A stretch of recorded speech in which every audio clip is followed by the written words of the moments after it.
Equilibrium of concurrent forces, equilibrium of concurrent forces.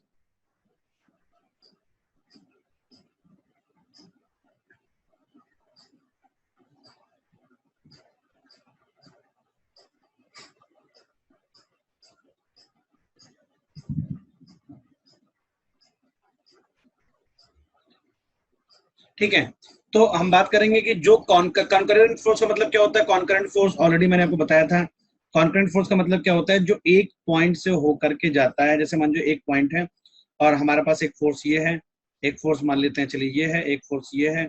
तो ये सारे क्या है, ये कॉन्करेंट फोर्सेज है ना। ठीक है, तो कॉन्करेंट फोर्सेस, तो यहाँ पे हम बात करेंगे कॉन्करेंट फोर्सेस की और उनके इक्विलिब्रियम के बारे में बात करेंगे।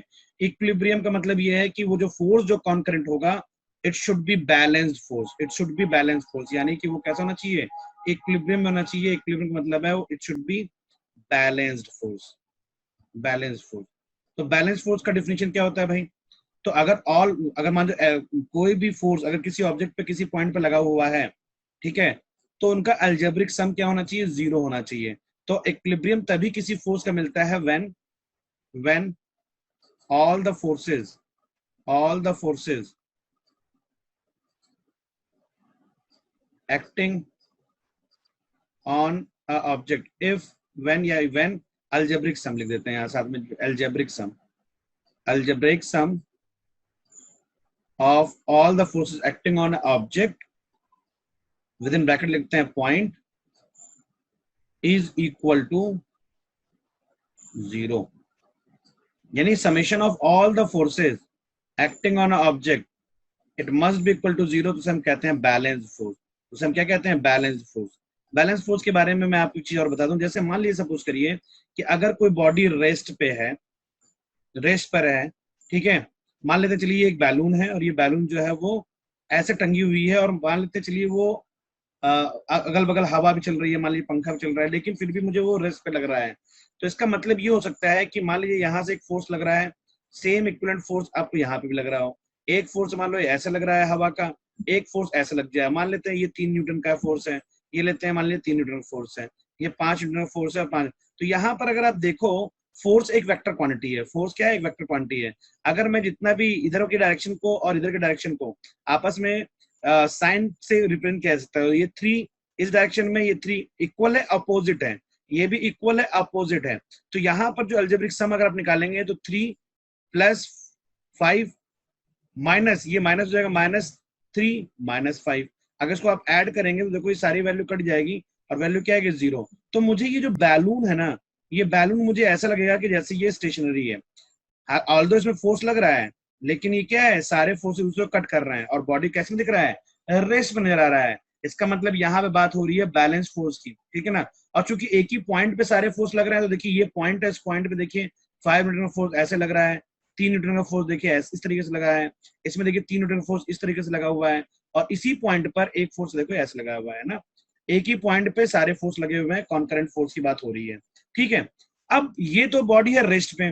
तो क्या अगर कोई बॉडी मोशन में है, मोशन में भी किसमें, यूनिफॉर्म मोशन में, अगर कोई बॉडी यूनिफॉर्म मोशन में है ना, यूनिफॉर्म मोशन में, तो ये भी हो सकता है कि उसमें फोर्स लग रहा हो और फोर्स इक्वल एंड अपोजिट उसका इफेक्ट हो। जैसे मान लीजिए सपोज कि ये एक व्हीकल है, ठीक है, ये एक व्हीकल है और ये बॉडी जो है, ये जो ऑब्जेक्ट है, ये चल रहा है पर्टिकुलर रफ्तार से, मान लेते हैं चलिए कोई x मीटर पर सेकंड चल रहा है, ठीक है। तो मान लेते चलिए यहाँ पर कोई एक फोर्स लग रहा है, मान लेते चलिए ये एक फोर्स जो है वो फोर्स लग रहा है, मान लीजिए तो 2 न्यूटन का फोर्स लग रहा है, ठीक है। और ये जो 2 न्यूटन फोर्स लगेगा, अगर अगर 2 न्यूटन फोर्स लग गया, आपको पता है अगर कोई ऑब्जेक्ट यूनिफॉर्म मोशन पे उस पर कोई फोर्स लग जाए तो क्या होता है, वो जो उसकी जो वेलोसिटी होती है वो चेंज जाती है, या फिर हम कह सकते हैं इसमें एक्सीलरेटेड मोशन हो जाएगा, क्योंकि इसमें तुमने एक्सीलरेट फोर्स लगा हुआ है। ये फोर्स कुछ भी हो सकता है, ये फोर्स पीछे से धक्का मार सकते हो, या फिर हम ये कह सकते हैं कि एक ड्राइवर जो है उसने पैडल को एक्सीलरेट कर दिया है। अब बात समझना जरा, अगर मान जो बाय एनी मींस अगर 2 न्यूटन फोर्स यहां लग रहा है और बाय एनी मींस मान लीजिए कि हवा जो है, एयर एयर ब्लो कर रहा है, इसने एक्सेलरेट तो किया, 2 न्यूटन एक्सेलरेट किया, लेकिन एयर जो है वो भी 2 न्यूटन का अपोजिट डायरेक्शन में लगा हुआ है। तो इस केस में क्या होगा, इस केस में जो मेरी स्पीड है ना, वो स्पीड अगेन x मीटर पर सेकंड होगी, क्योंकि ये दोनों फोर्स क्या है, मान लेते हैं ये फोर्स F1 है, ये फोर्स F2 है, ये दोनों फोर्स क्या है, इक्वल है और ऑपोजिट है। तो अगर इक्वल एंड अपोजिट है तो F1 माइनस F2 कर सकते हैं, that is equal to what, that is equal to 0, यानी प्लस, हालांकि ये प्लस होगा, plus with negative sign, with negative sign ना। इसको आप ऐसे ना लिख करके ऐसे लिख लो, चलो F1 इक्वल F2, इक्वल है, ठीक है बेटा, और ऑपोजिट है। तो अगर मैं इस इक्वेशन को as per your knowledge of mathematics अगर इस F2 को इधर ले जाऊं तो ये क्या हो जाएगा, F1 plus F2 that is equal to 0। तो इसको मैं क्या लिखूंगा, this is sum of all the forces, क्योंकि F1 F2 दो ही फोर्स लग रहे हैं, दैट इज इक्वल टू 0। तो इसे कहेंगे हम बैलेंस फोर्स। तो जो इक्विलिब्रियम ऑफ कंकरेंट फोर्सेस है ना, वो इसका मतलब है कि algebraic sum of all the forces acting on an object or at any point is equal to 0। ये बात आप लोगों को समझ में आ गई, yes or no? हाँ भैया। यस ठीक है, तो इसको एक बार आप लिख लीजिए, जो भी आपको दिख रहा है थोड़ा बहुत आप नोट कर सकते हैं। सबसे पहले आप लिखेंगे बैलेंस फोर्स, इसके बारे में क्या होता है, पहले तो आप ये डिफिनेशन लिख लीजिए, उसके बाद मैथमेटिकली इसको कैसे रिप्रेजेंट किया जाता है वो लिख लीजिए। उसके बाद फिर दो एग्जाम्पल, एग्जाम्पल नंबर 1 ये लिख लीजिएगा, उसका ये summation of forces that is equal to 0, और एक एग्जाम्पल नंबर 2 आप ये लिख लीजिएगा जिसमें मैंने एक फोर्स एग्जाम्पल लिया और उसको सॉल्व करके यहाँ बताया summation of all the forces equal to 0। तो ये दोनों एग्जाम्पल आप लिख लीजिएगा कॉपी पे।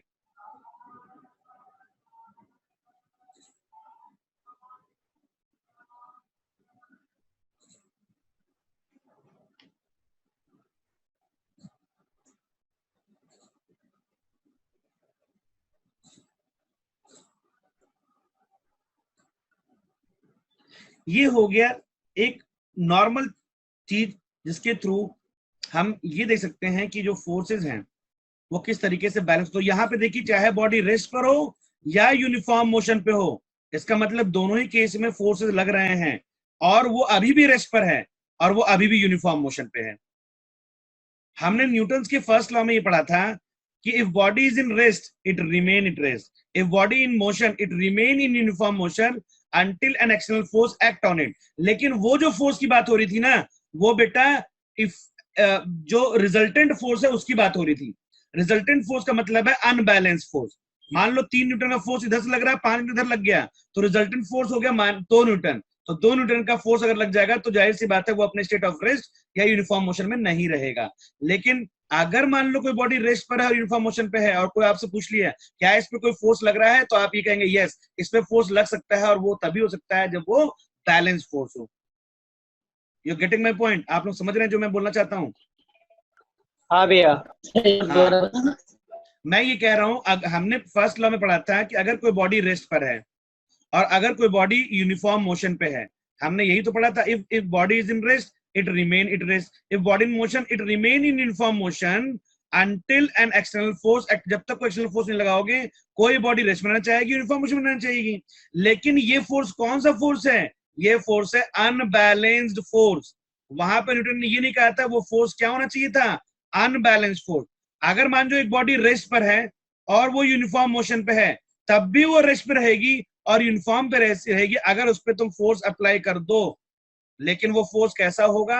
Balanced force. तो अगर बैलेंस्ड फोर्स की बात की जाए तो बॉडी रेस्ट पे रहेगी और यूनिफॉर्म मोशन पे तो यूनिफॉर्म मोशन पे ही रहेगी। बात समझ रहे हो? हाँ भैया। ठीक है, तो अगर कोई आपसे ये कहता है कि अगर एक बॉडी रुकी हुई है, रेस्ट पर है, और अगर कोई बॉडी यूनिफॉर्म मोशन पे है, तो क्या इस पे कोई फोर्स एक्ट हो रहा है? आप तो कह दो कि न्यूटन के फर्स्ट लॉ से body is rest remain it rest, body uniform motion remain uniform motion. तो अगर कोई आपसे पूछे क्या इसमें कोई फोर्स लग रहा है, आप बोलोगे यस, इस पे फोर्स लग सकता है अगर वो बैलेंस्ड फोर्स हो। फोर्स अभी भी लग सकता है, अगर वो बैलेंस फोर्स होगा तब भी बॉडी रेस्ट में रहेगी और तब भी बॉडी यूनिफॉर्म मोशन पे रहेगी। जैसे ये दो कोर्स मैंने आपको बताया, एक बॉडी रेस्ट पर है तब भी उसमें बहुत सारे फोर्स लग रहे हैं, एक बॉडी मोशन पे यूनिफॉर्म में तब भी उसमें बहुत सारे फोर्स लग रहे हैं। बात समझ में आ गया ना अब आपको?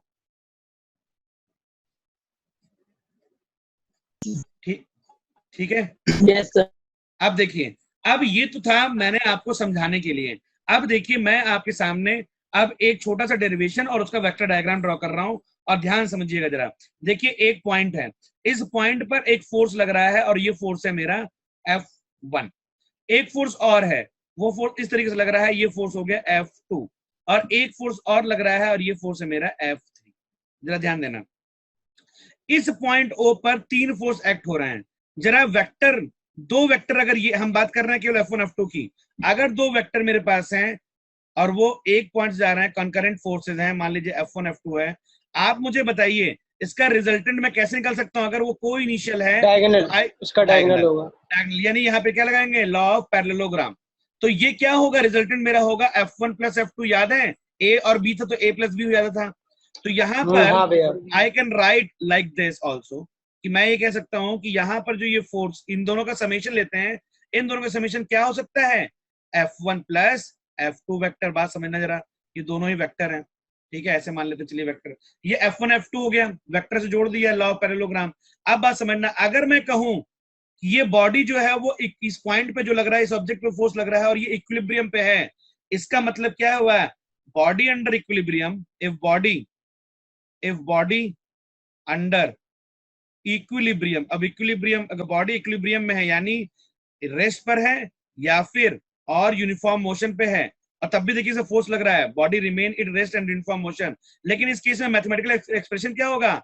दो फोर्स, देखिए अब ये दोनों को भूल जाइए, अब मेरे पास एक ये ब्लैक लाइन है, एक ही ग्रीन लाइन है, तो ये जो फोर्स है, ये देखिए इस डायरेक्शन में ये आपस में इक्वल होंगे, पहला तो होगा इक्वल होंगे, और दूसरा क्या है? देखिए ऑपोजिट है, तो नेगेटिव साइन लगा दिया। अब इसको जरा एक तरफ ले जाते हैं, तो इसको अगर तुम इधर ले जाओगे तो हो जाएगा F1 plus F2 plus F3 that is equal to 0। I can write this is sum of all the forces acting on object. अब मेरे इस ऑब्जेक्ट पे कितने फोर्स लग रहे हैं? तीन फोर्स लग रहे हैं, F1 F2 F3 are acting at a point. तो तीन फोर्स लग रहे हैं और तीनों का अलजेब्रिक सम क्या हो गया? अलजेब्रिक सम हो गया 0। अब बात समझना जरा, यहाँ पे अभी चीज समझ में आ रही है, अभी आपको थोड़ा थोड़ा आपको समझ में आया होगा। तो देखिए यहाँ पर ये तीनों फोर्स का अलजेब्रिक सम क्या है? 0 है। इसलिए बॉडी पे फोर्स लगने के बावजूद वो क्या है? वो रेस्ट में है, और अगर ये बॉडी यूनिफॉर्म मोशन पे होगी तो ये यूनिफॉर्म मोशन में ही रहेगी, ठीक है, नंबर 1। अब देखिए इसका मैं वेक्टर डायग्राम बना रहा हूं, ठीक है ना? वेक्टर डायग्राम, डायग्राम मतलब जो ट्रायंगल वाला डायग्राम बनाते थे, याद है आप लोगों को? याद नहीं तो मैं आपको बता रहा हूं। देखिए आपको एडिशन करना है, एडिशन, ठीक है, एडिशन करते हैं, चलिए। तो कैसे करेंगे? देखिए वेक्टर ए बनाया हुआ है ये इस डायरेक्शन में, तो हम बना देते हैं उतना ही, जितना ये डिस्टेंस है उतने डिस्टेंस लेकर मैंने उसी एंगल में मैंने ये बना दिया मेरा F1। बात समझना। अब देखिए ये पॉइंट यहां से ये जा रहा है, अब आपको हेड टू टेल ज्वाइन करना पड़ेगा। इस F2 को यहां से उठा करके, पूरे पार्ट को उठा करके मैं यहां रख देता हूं। तो देखिए ये मेरा F2 और उसी डायरेक्शन में, देखिए ये उसको सीधे उठा करके एज इट इज यहां रख दिया, ये हो गया मेरा, सॉरी ये मेरा F1 था, ये मेरा हो गया F2। F1 ऑलरेडी बना दिया मैंने, ये F2 बना दिया। बात समझना जरा।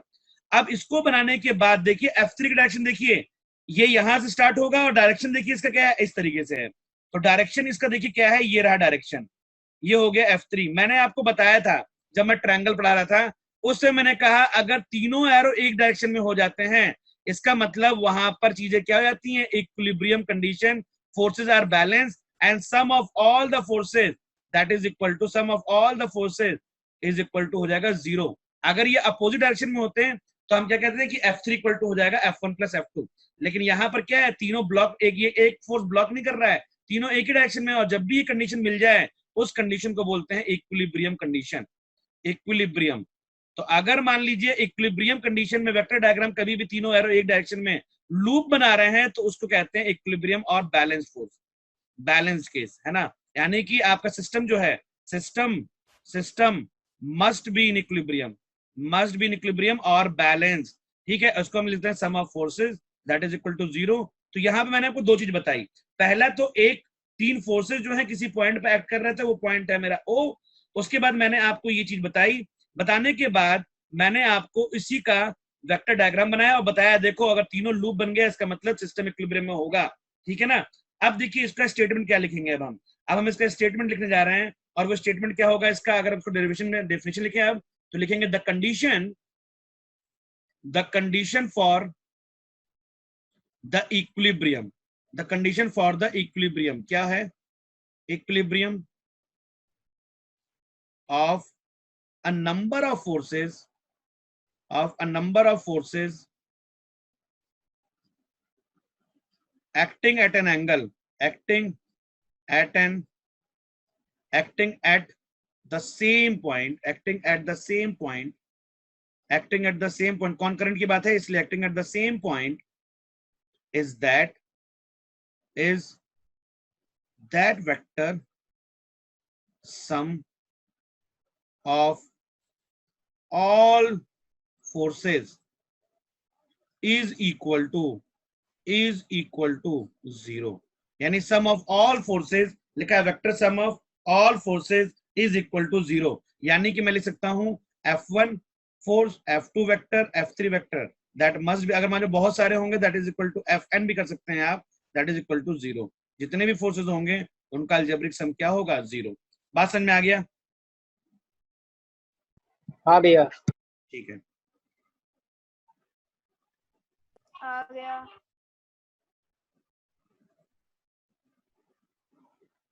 आ गया। ठीक है, ठीक है।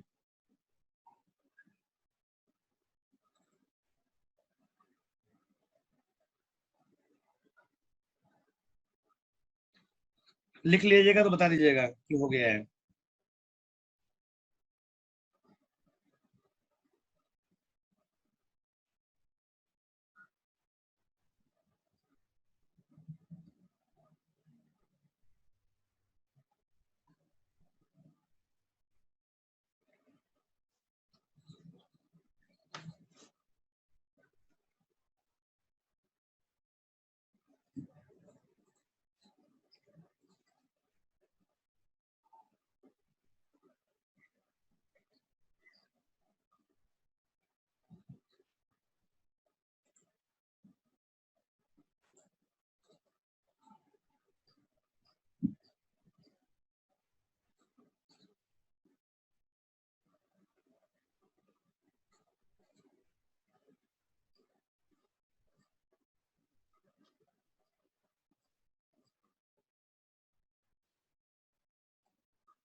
डन।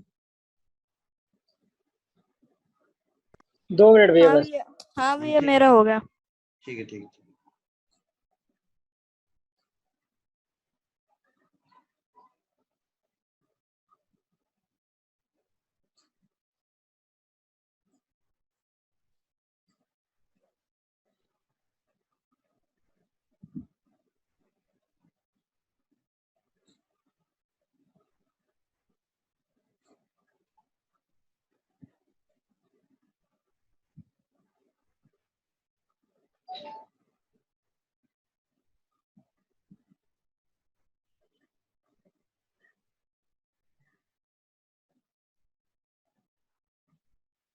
डन भैया।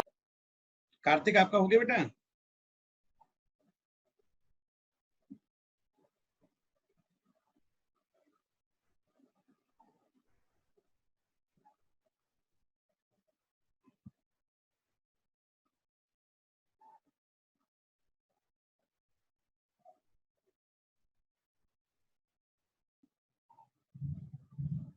कार्तिक नहीं है क्या?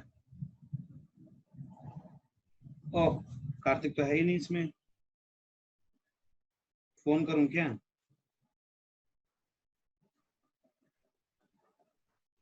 Sir what is today timing? नहीं, इसने तो ऐसा कुछ लिखा नहीं।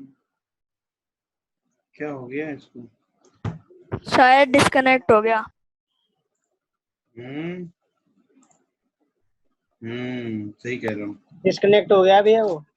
हाँ हाँ, वही देख रहा हूँ। चलो मैं कॉल करता हूँ जरा उसको। नमस्कार, कोविड-19 अनलॉक की प्रक्रिया अब पूरे देश में। कार्तिक क्या हुआ? सर मेरा नेट पता नहीं क्या दिक्कत हुई, अचानक से बहुत हैक हो गया, तो मैं भी रिकनेक्ट मार रहा हूँ, फिर बार-बार लोडिंग हो रही है। अच्छा अच्छा, चलो देख लो एक बार ना। चलो ठीक है। हाँ सर, वही सर। ठीक। इस देश में नेटवर्क प्रॉब्लम बहुत होती है। इसमें इस देश में MD? नेटवर्क प्रॉब्लम बहुत होती है। इसमें जूम में? इसमें नहीं, देश में ही है। हमारे देश में? अच्छा, इंडिया की बात कर रहे हो तुम? हाँ, अपनी कंट्री की बात कर रहे हैं हम। अच्छा अच्छा अच्छा, अरे नहीं नहीं, ऐसी बात नहीं है। एक बार हम लोग क्या गूगल मीट पे एक बार मिलें क्या? गूगल मीट पे देखते हैं जरा क्लास लेकर कैसा है। भैया उसमें ना क्या है, आधी स्क्रीन दिखती है बस, और टिल्ट हाँ। भी नहीं बेकार है, होता। बेकार एकदम। हाँ, गूगल मीट मैं भी सोच रहा था यूज करने, लेकिन बेकार है। सही कह रहे हो। इसमें तो ये है कि टिल्ट कर लो तो पूरी स्क्रीन दिख जाती है ना आराम से। क्लास लेने के लिए जूम ठीक है। चलो तो ठीक है, हाँ हम ये आगे सही बढ़ते है। हैं, आगे बढ़ते हैं, क्योंकि तब तक वो ज्वाइन करेगा तब तक। आ गया आ गया आ गया आ गया। पता नहीं अभी कहाँ पे ये मिस हो गया था, ये भी समझ नहीं आया ना, कहाँ तक किया था, एक बार बात कर लेते हैं। हाँ कार्तिक आ तो गया वैसे, लेकिन अभी इसका कुछ दिख नहीं रहा है। कार्तिक कहाँ तक कर लिया था आपने, ये जितना पढ़ाया था समझ तो लिया था?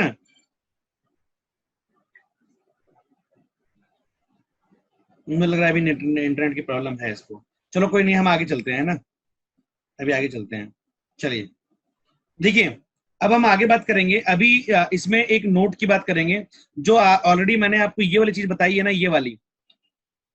इसमें देखिए हमें क्या समझना है, इसका इसके लिए आप एक नोट लिख लीजिएगा, बहुत इंपॉर्टेंट है। और ये नोट में क्या लिखना है आपको कि देखिए, एनी सिस्टम अगर वो इक्विलिब्रियम में है तो लिखेंगे system in equilibrium, system system in equilibrium, equilibrium under the action of, under the action of n forces, n forces represented by closed and closed होना चाहिए था, अभी हमने देखा था closed and side polygon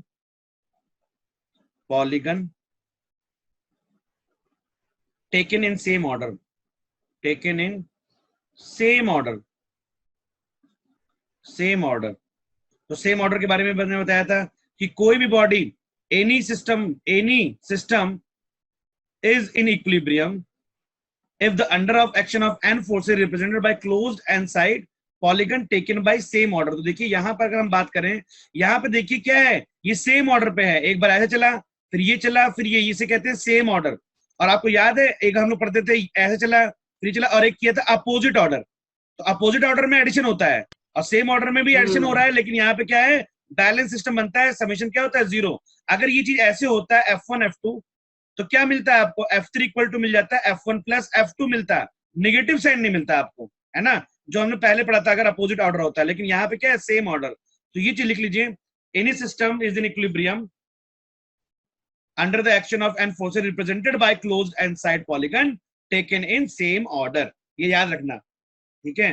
तो अगर कोई भी वेक्टर को, अगर मैं ए बी सी कोई भी पॉलीगन ऐसे बना रहा हूं और अगर इसको मैंने क्लोज कर दिया सेम ऑर्डर पे, तो इन सबका अलजेब्रिक सम क्या हो जाएगा, 0 हो जाएगा।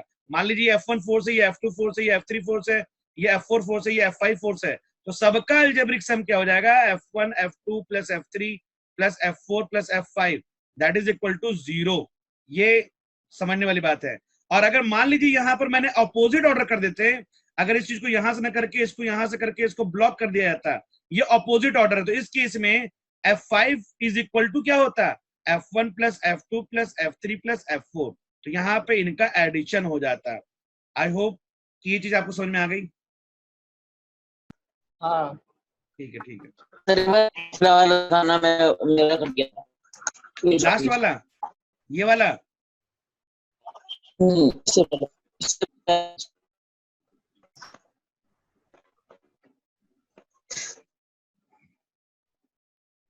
कहाँ पे ये पूरा पढ़ लिया था तुमने कि पूरा नहीं हो पाया था? सर इससे पहले अलग, इसमें इससे पहले अलग नहीं हुआ ये नहीं आवाज नहीं आ रही बाबू, आवाज नहीं आ रही। चलो कोई नहीं, अभी आपकी आवाज समझ में नहीं आ रही है। मैं आगे बढ़ूं, इसका इसका वीडियो भेज दूंगा, मैं आपको वीडियो भेज दूंगा, है ना, वीडियो भेज दूंगा। ठीक है कार्तिक,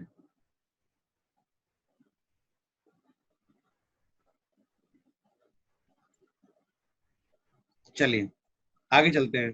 इसको लिख लिया आप लोगों ने। अब हम बात करते हैं, बड़ा इंटरेस्टिंग टॉपिक है हमारा, और ये आप लोगों ने लिख लिया, ये वाला लिख लिया, इसको लिख लीजिए।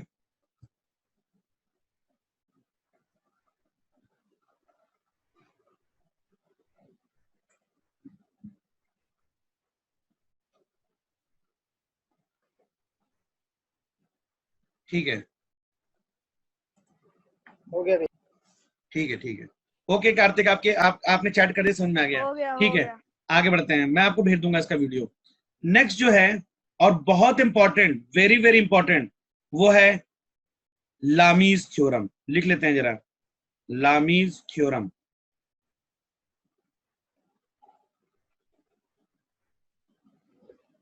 लामीज थ्योरम, देखिए लामीज थ्योरम को पढ़ाने से पहले मैंने आपको पढ़ाया था पहले इक्विलिब्रियम ऑफ कॉनकरेंट फोर्सेस। तो सबसे पहली चीज जो आपके दिमाग में आनी चाहिए लामीज थ्योरम के लिए, और वो ये है कि लामीज थ्योरम आप वहीं अप्लाई करोगे जहां पे इक्विलिब्रियम ऑफ कॉनकरेंट फोर्स होगा। तो it is based on equilibrium of concurrent forces, equilibrium of concurrent forces, ये बहुत जरूरी है, concurrent forces। तो लामीज थ्योरम आप वहीं अप्लाई करेंगे जहां पर बैलेंस फोर्स की बात हो रही हो, जहां पर बैलेंस फोर्स की बात हो रही हो, यानी कि सिस्टम जो हो मेरा वो क्या हो, सिस्टम जो है मेरा वो या तो रेस्ट पर हो या यूनिफॉर्म मोशन पे हो। ज्यादातर केस में आपको रेस्ट पे मिलेगा। सिस्टम जो है या तो रेस्ट हो या यूनिफॉर्म मोशन पे, फोर्स तो लगेगा लेकिन बैलेंस फोर्स लग रहा होगा। सिस्टम क्या होगा मेरा, बैलेंस होगा, है ना, बैलेंस होगा, हिल डुल नहीं रहा होगा, उस पर कोई एडिशनल इफेक्ट फोर्स का नहीं मिल रहा होगा। ये सबसे पहले अगर लामीज थ्योरम की बात होती है तो पहले आपके दिमाग में आना चाहिए कि ये किस टाइप के फोर्स के लिए एप्लीकेबल है। तो वो है balance force, equilibrium of कॉनकरेंट forces की बात इसमें होती है, नंबर 1। नंबर 2, लामीज थ्योरम कहता क्या है। सबसे पहले मैं आपको लामीज थ्योरम का थ्योरम लिखवाऊंगा, उसके बाद फिर मैं आपको बताऊंगा इसको कैसे आपको निकालना है। तो देखिए लामीज थ्योरम कहता क्या है। It state that if three forces acting on a particle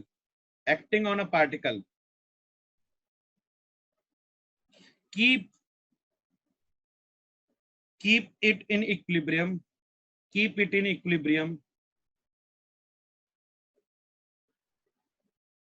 then each force is proportional to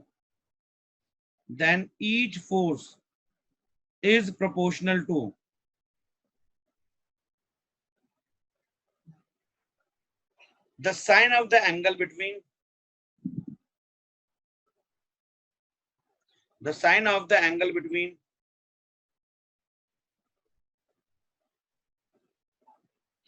the other two forces,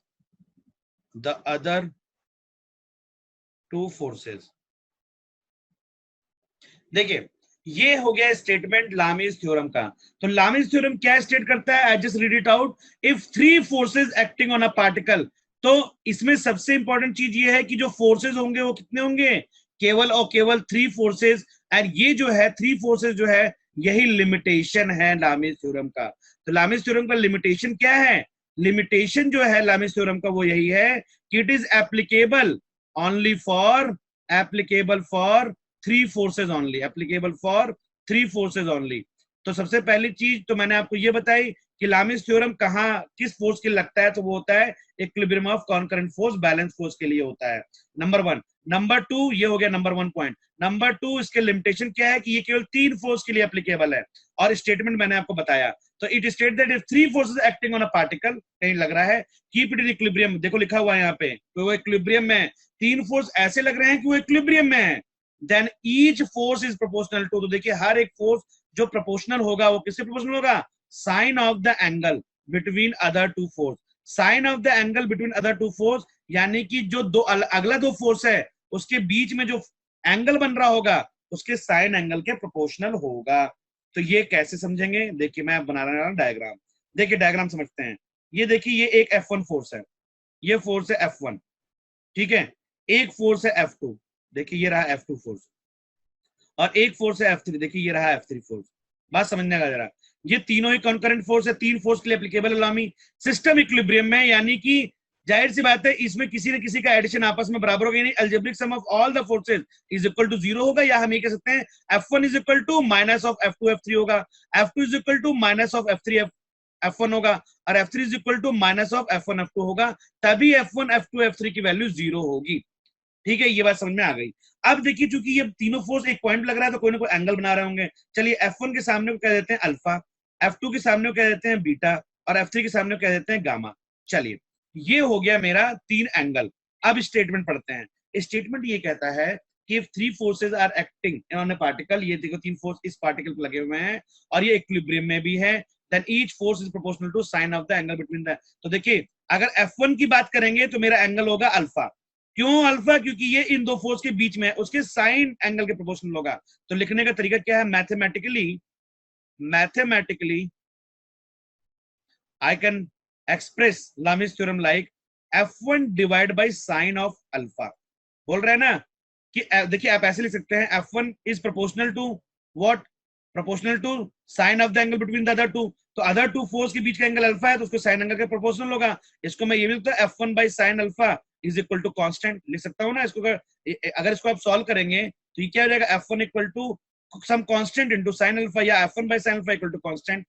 ठीक है ना? तो इसको ऐसे भी समझ सकते हो आप। तो इसको डायरेक्ट इसने ऐसे नहीं लिखा है। लामिस थ्योरम का जो मैथमेटिकल एक्सप्रेशन होता है वो इस तरीके से होता है। मैंने आपको इलेबोरेट किया कि आप ऐसे लिख सकते हैं, दैट इज इक्वल टू। अब देखिए F2 की अगर बात करेंगे, F2 की अगर बात करेंगे तो F2 ये रहा। F2 के अपोजिट में क्या है? F1 F3 है। इसके बीच का एंगल क्या है? बीटा, उसके साइन एंगल के बराबर होगा, साइन बीटा। और अगर मैं बात करूं F3 का तो that force is proportional to the sine of the angle between the other two forces. तो ये है गामा, तो लिख दिया साइन गामा। और यही जो है लामिस थ्योरम का मैथमेटिकल एक्सप्रेशन है। तो सबसे पहले लामिस थ्योरम एप्लीकेबल है बैलेंस फोर्स के लिए। Equilibrium of concurrent force system जो होगा इक्विलिब्रियम में होगा। दूसरा ये है कि इसमें किसी लिमिटेशन ये है कि 3 फोर्स के लिए एप्लीकेबल है। और नंबर 3, जो भी फोर्स होगा वो प्रोपोर्शनल होगा sine of the angle between the other two forces. यही स्टेटमेंट है। समझ में आ गया तीनों चीजें? यस और नो? आ गया।